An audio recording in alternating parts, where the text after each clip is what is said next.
This channel does not promote any violent, harmful, or illegal activities. All content provided by this channel is meant for an educational purpose only. Civil ডিফেন্সকে ইতিমধ্যে সতর্ক করে দেওয়া হয়েছে।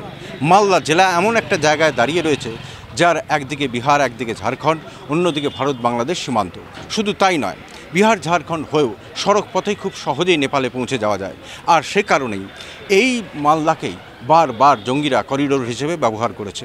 শুধু তাই নয়, টার্গেটেও থেকেছে এই মালদায়। যদি ওপর দিয়ে বিমান যায় তাহলে দ্রুত মানুষদের সেখান থেকে সরিয়ে নেওয়ার ব্যবস্থা দ্রুত করতে হবে, মানুষজনকে সতর্ক করতে হবে।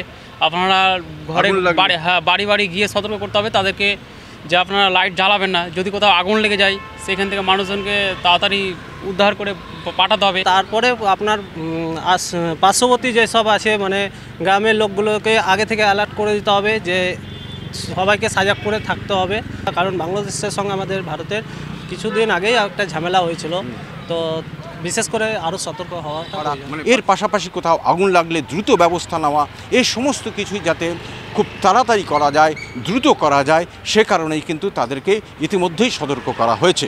মালদা থেকে ক্যামেরায় মুজিবর শেখের সঙ্গে শুভতোষ, TV9 বাংলা।